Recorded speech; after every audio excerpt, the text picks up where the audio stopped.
Pakistan's most watching legal awareness YouTube channel.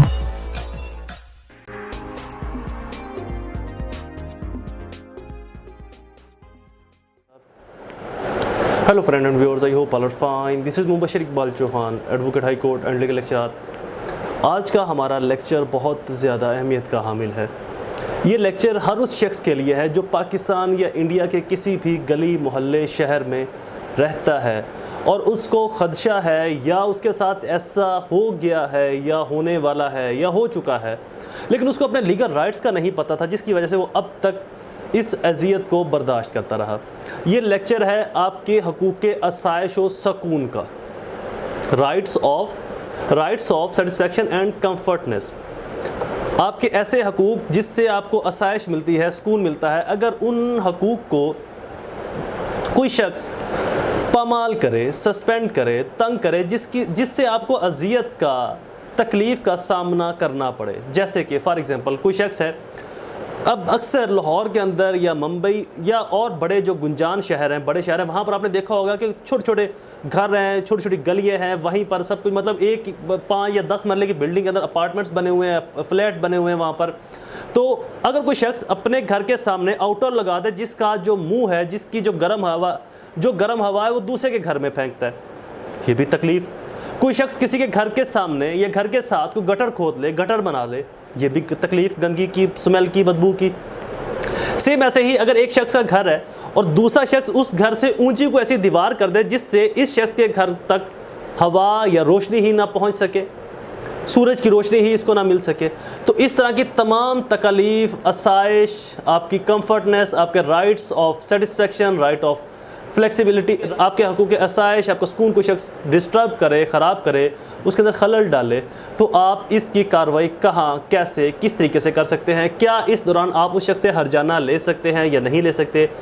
इसके अंदर मैं अपने एक बहुत ही इंटरेस्टिंग केस का भी जिक्र करूँगा। जो मेरा इनिशियल आगाज़ का केस था वो भी आपके लिए बहुत ज़्यादा इन्फॉर्मेटिव होगा। इस लेक्चर के अंदर मैं आपको ये भी बताऊंगा कि ये कार्रवाई आपने कैसे करनी है, किस कोर्ट में करनी है और किस तरीके से आपने इसको लिखना है, कहाँ पर आपने इसको प्रेजेंट करना है, पेश करना है, क्या क्या इसके अंदर आप अल्फाज लिखोगे, इसकी ड्राफ्टिंग प्लीडिंग क्या होगी, हर्जाना जुर्माना आप किसी से कितना ले सकते हो, किन सूरतों में ले सकते हो।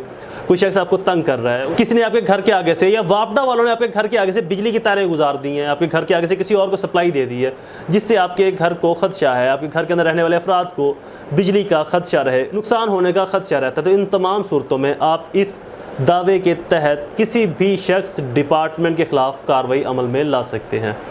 बहुत ही इन्फॉर्मेटिव लेक्चर है, इसको एंड तक ज़रूर सुनिएगा। आप इससे बहुत ज़्यादा मुस्तफ़ीद होने वाले हैं और बहुत सी नई चीज़ें भी आपको इससे सीखने को मिलेंगी। शुरू करते हैं हमारा लेक्चर। टॉपिक स्टार्ट करने से पहले एज़ यूजुअल अगर आप मेरे YouTube channel law and communication skills के ऊपर नए हैं तो रेड बटन को क्लिक करके मेरे चैनल को सब्सक्राइब करना, साथ में ही बेल आइकन को प्रेस करके ऑल नोटिफिकेशन करना भूलें, ताकि ऐसे ही फर्दर तमाम इन्फॉर्मेटिव लेक्चर्स आपकी एक्सेस में रहें और उनके नोटिफिकेशन आपको बर वक्त और टाइमली मिलते रहें। मजीद बना मेरे Facebook pages innovative law academy और फेसबुक ग्रुप्स को भी ज़रूर लाइक और सी फर्स्ट कर लें। मुझे इंस्टा पर ज़रूर फॉलो कीजिएगा, मुझे इंस्टाग्राम पर भी ज़रूर फॉलो कीजिएगा। मेरे लेक्चर्स की फ़ीस को फुलफिल करना बिल्कुल ना भूलें। मेरी फ़ीस आपने 3 स्टेप के अंदर पे करनी है। फर्स्ट 10 रुपये डोनेट करने हैं, सेकंड 2 लोगों की हेल्प और थर्ड मेरे पेरेंट्स के लिए दुआ। शुरू करते हैं हमारा टॉपिक, हकूक़ आसाइश और सुकून। आपके जितने भी हकूक़, अच्छा हकूक़ आसाइश और कानून में एक चीज़ बता दूं कि ये जो एग्जांपल्स मैंने दी हैं, इनके अलावा चूँकि एग्जांपल्स तो बहुत सी हैं मेरे पास, बहुत से ऐसे वाक़यात हैं, लेकिन वो वाक़यात ही अगर बताता रहा तो एक्चुअल लेक्चर से, एक्चुअल टॉपिक से हम लोग हट जाएंगे, टाइम बहुत लंबा, लेक्चर बहुत लंबा हो जाएगा, टाइम बहुत ज़्यादा लगेगा। तो लिहाजा आपका कोई भी ऐसा हक, आसाइश, सुकून जो आपका फंडामेंटल राइट है, जिससे आपको किसी दूसरे शख्स के कोई ऐसा काम करने से आपको डिस्टर्बनेस हो रही है या हो सकती है, एक चीज़ हो रही है या हो सकती है, अगर वो ये काम करेगा तो आपको इससे खदशा, नुकसान लाहक हो सकता है, ख़तरा लाहक हो सकता है, नुकसान हो सकता है। तो इन तमाम सूरतों में आप ये दावा सिविल कोर्ट के अंदर फाइल करके अपनी रेडिसल, अपनी दाद रसी करवा सकते हैं। उस शख्स से अपने राइट्स की वायलेशन करवाने से उस शख्स को बाज रख सकते हैं। तो ये दावा आपने अपने इलाके की अदालत सिविल कोर्ट के अंदर फाइल करना है। सबसे पहले एज़ यूजुअल मेरे ड्राफ्टिंग के बहुत से लेक्चर्स हैं, इसको मैं डिटेल नहीं बोलूँगा, कौन सा पैरा क्या लिखना है क्या नहीं लिखना, सिर्फ आपको इसकी टर्मिनोलॉजी बताऊँगा कि कैसे, किस तरह से, कब फाइल किया जा सकता है, इसके डॉक्यूमेंट्स क्या क्या चाहिए होंगे अगर नेसेसरी हैं तो। सबसे पहले जी दावा फाइल करने वाले का नाम A सन ऑफ B ज़ात उसकी ये है, साकन फलां जगह पर लाहौर मॉडल टाउन का रहायशी है। बनाम उस शख्स के खिलाफ जिससे आपको जिससे आपको नुकसान पहुंच रहा है, जिससे आपको नुकसान पहुंच रहा है या पहुंचने का खदशा है, उस शख्स के खिलाफ बनाम उसका नाम और नीचे दावा हुकूक आसाइश और सुकून। ये लिखने के बाद आपने फर्स्ट हेडिंग से पहले साइल हसब झैल अर्ज परदास है ये कि मदई मुश्तमिल एक कनाल प्लॉट, एक कनाल घर, वाक़या गली नंबर 2 महल्ला नंबर फलां M block house number so and so model town का मालिक है, रहायशी है। बेसिकली ये दावा है कि एक शख्स की घर के साथ दूसरे शख्स का घर है, उससे से दीवार खड़ी कर दी और जो मदई है उसके घर तक रोशनी नहीं पहुंचती।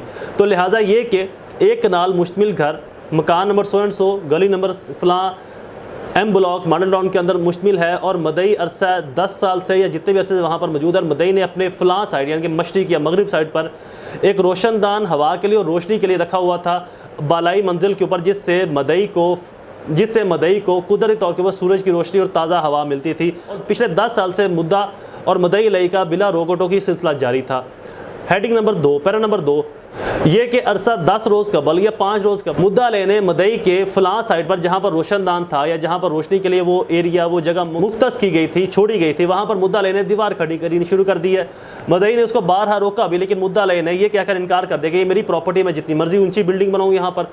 अब उसके बिल्डिंग बनाने से मदई को कुदरती सूरज की रोशनी, अब उसकी दीवार बनाने से मदई कुदरती सूरज की रोशनी से महरूम हो चुका है, जिससे मदई पर और मदई के घर वालों पर, इनके बच्चों पर और इनकी सेहत पर बुरा असर पड़ने वाला है, बुरा असर पड़ेगा। मुद्दा लेके दीवार करने की वजह से रोज़मर्रा की ज़िंदगी में दिक्कत पेश आएगी, कपड़े सुखाने के लिए उनके पास जगह नहीं होगी। तो ये तमाम हालात वाक़त मुख्तस आप इन शॉर्ट फॉर्म के अंदर दूसरी हेडिंग के अंदर लिख सकते हैं। अगर किसी शख्स ने आपके घर के बाहर AC का आउटर लगा दिया है, किसी शख्स ने आपके दरवाजे के सामने या दरवाजे के साथ गटर बना दिया है, हॉल बना दिया और ढक्कन उसका खुला छोड़ दिया, उसकी स्मेल आती है, तो इस तरह से कोई भी ऐसा एक्ट किसी शख्स का जिससे आपको तकलीफ पहुंच रही है, नुकसान पहुंच रहा है, किसी शख्स ने अपने घर से पानी बाहर निकाला शुरू कर दिया और पानी बाहर गली में आकर रुक जाता है जो कि आपके घर के आगे बिल्कुल है, तो इन तमाम सूरतों में आप किसी शख्स के अगेंस्ट, किसी डिपार्टमेंट के अगेंस्ट इस दावे को लॉन्च कर सकते हैं, फाइल कर सकते हैं।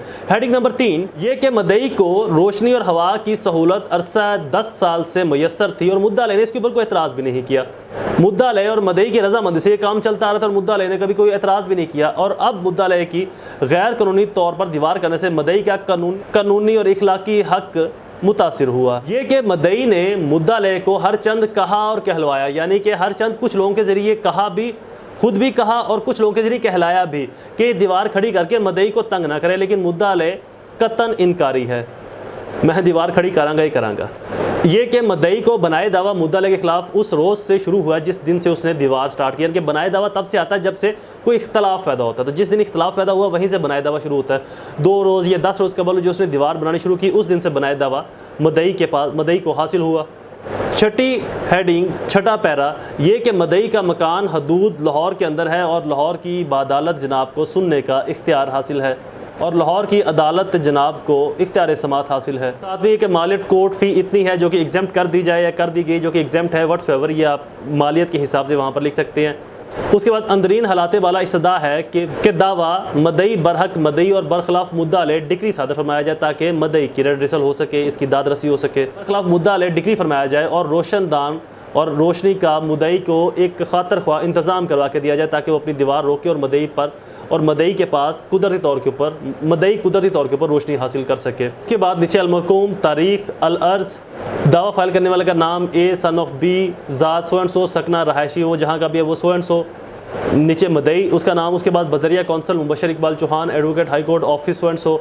उसके बाद तस्दीक हलफनामा, मैं हल्फन तस्दीक करता हूँ कि ज़मन नंबर 1 ta 4 मेरे बेहतरीन इल्म के मुताबिक और बकिया ज़मनात 6 ta 7 मेरे बेहतरीन यकीन के मुताबिक दुरुस्त हैं। उसके बाद नीचे तारीख, ये जो हलफनामा है ये अलग पेज के ऊपर लिखा जाता है, तस्दीक जो की जाती है ना ये अलग पेज के ऊपर लिखी जाती है। उसके बाद नीचे तारीख अलमरकूम, मदई का नाम और आपका ये दावा तैयार है। इसके ऊपर आपने टिकट चस्पा करने के बाद कोर्ट फीस चस्पा करने के बाद आपने कोर्ट की दायरी ब्रांच में इसको सबमिट करवा देना है। देन ये ऑनरेबल सिविल जज साहब के पास हेयरिंग के लिए जाएगा, वहाँ पर आपने इसी दावे के मुताबिक अपनी आर्गूमेंटेशन कंप्लीट करनी है। फर्दर मोर जो डॉक्यूमेंट्स चाहिए ताकि आप उस मकान के मालिक हो, आप वहाँ पर रहते हो, कितने अरसे से रह रहे हो, ये तमाम चीज़ें भी एज ए एविडेंस वहाँ पर आप साथ अटैच कर सकते हो। ये भी मैं बहुत जल्द एक लेक्चर रिकॉर्ड करूँगा कि मुकम्मल सिविल दावा कैसे फ़ाइल किया जाता है, बनाया कैसे जाता है और उसके अंदर क्या क्या डॉक्यूमेंट्स, फ़र्द पता, बाकी जो चीज़ें हैं वो किस तरह से ऐड की जाती हैं, उनके ऊपर क्या लिखा जाता है, इनके ऊपर भी बहुत जल्द मैं डिटेल लेक्चर लेकर आऊँगा।